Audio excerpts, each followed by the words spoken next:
All right, here. So I might repeat myself a bit from the last video. I was in a hallway and I was trying not to be too obnoxious because I was out front of someone's office door. But basically what I was saying, after living my whole life in Los Angeles, I've realized the stagnation can pent up without realizing it. And it can be kind of, well, you don't realize it. That's it. I've never considered myself well-rounded simply because I have so little experience traveling. I've been to other parts of the country, and I've only left the country twice. I mean, I've definitely been out of the country. I went to Scotland a couple times several years ago, and it was a good experience. And I think that was my first clue that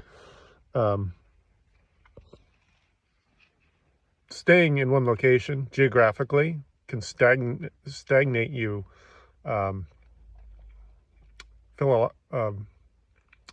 word I'm looking for? Psychologically, I guess, is a close word.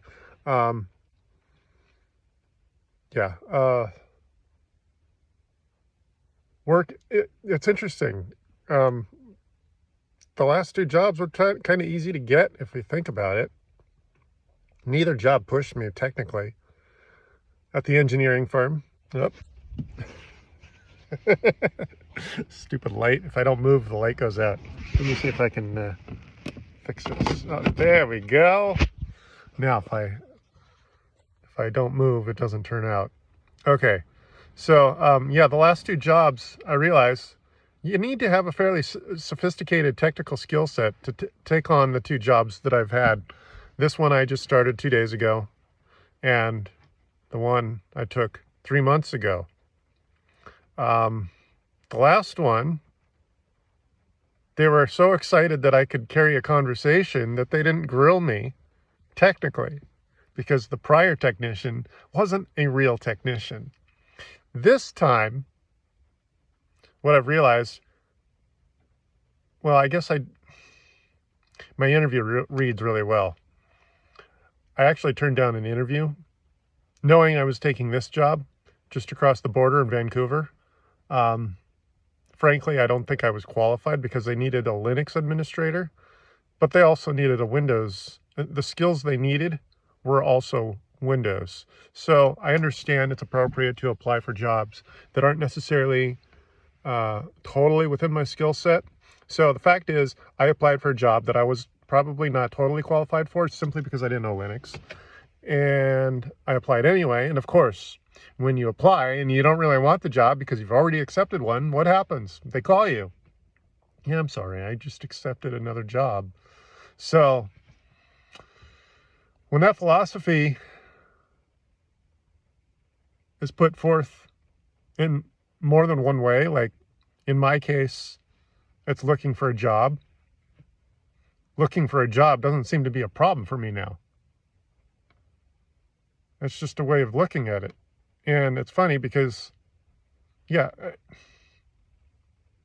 not being technically challenged in these interviews was kind of new to me. And also interviewing and being handed a job without showing up first. They actually did interview me first in person. I was on the phone twice with the two partners that run this show here. And they interviewed me over the phone a couple times. Or I had 2 phone calls. And then I had an in-person interview. But that interview was really more of them telling me what they were up to.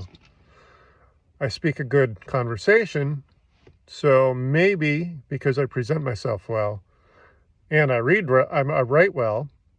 Ironically, I don't read well. I'm pretty dyslexic. I come off as competent. And yeah, because my resume presents itself. No one has really asked me technical limitations about what I'm capable of. I think I'm mature or smart enough to know where my limits are.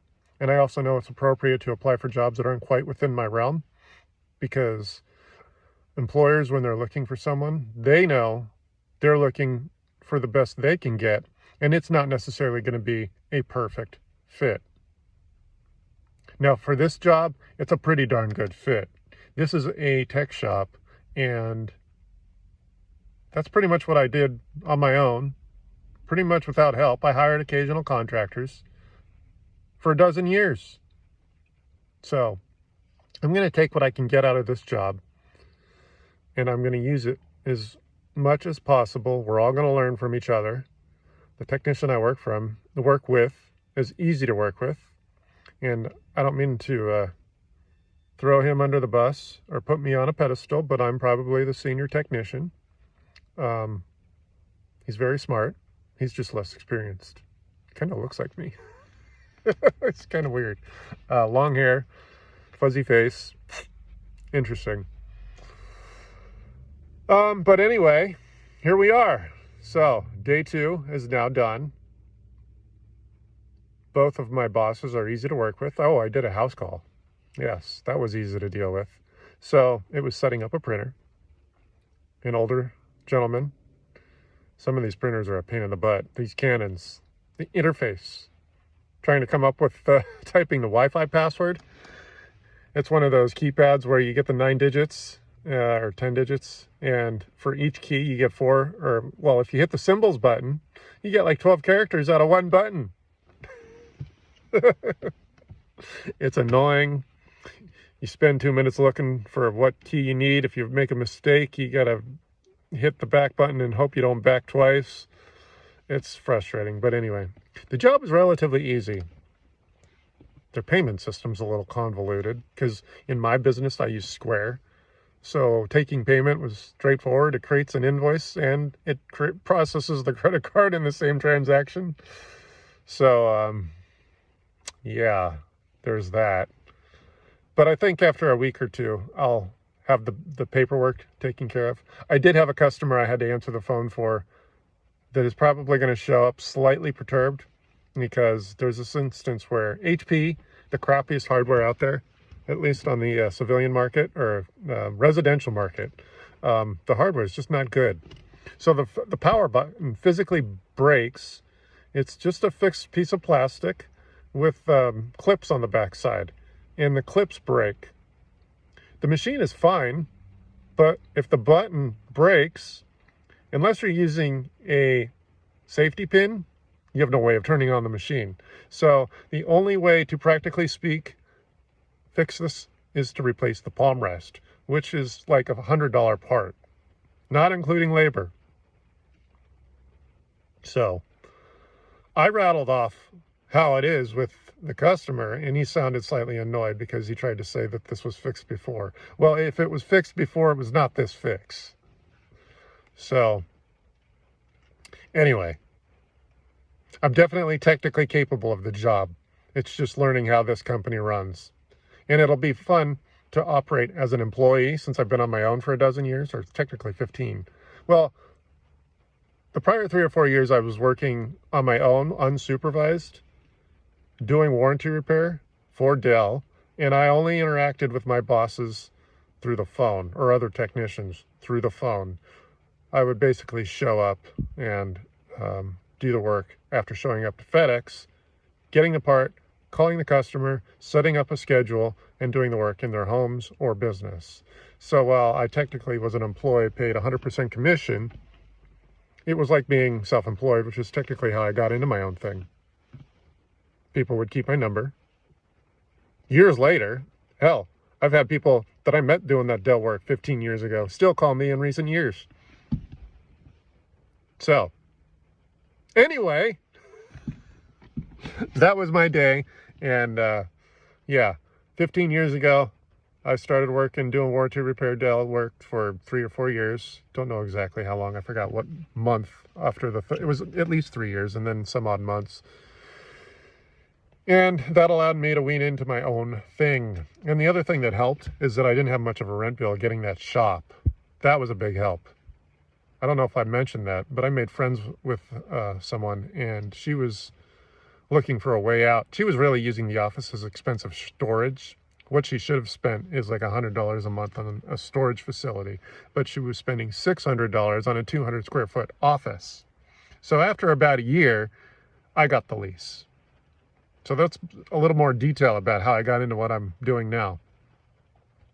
I spent maybe a year kind of borrowing half of her office, and then she just kind of cleared out the whole place, and that was it. I was at that office, it's 200 square feet, for about 4 years. After that 4 years, I was doing my best year. I probably made $70K.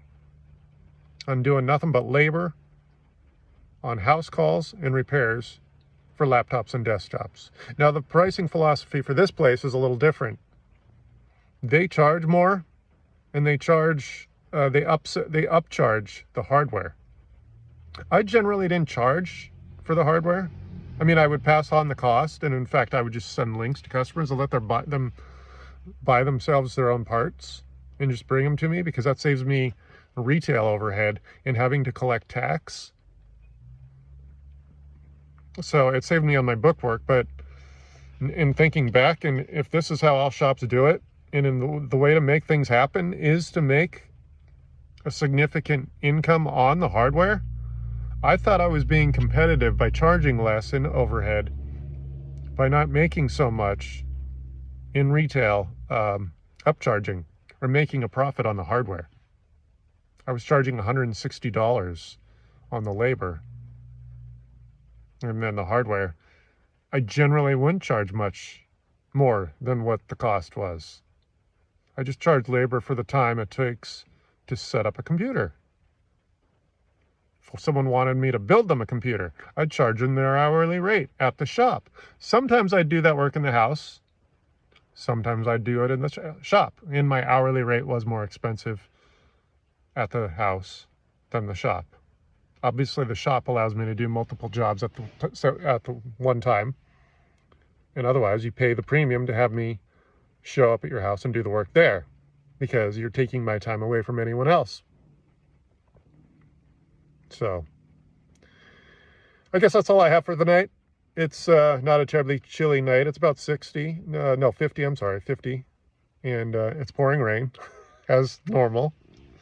But otherwise, I'm comfy. I'm going to crawl in the back here and get ready for tomorrow's day. Have a good evening.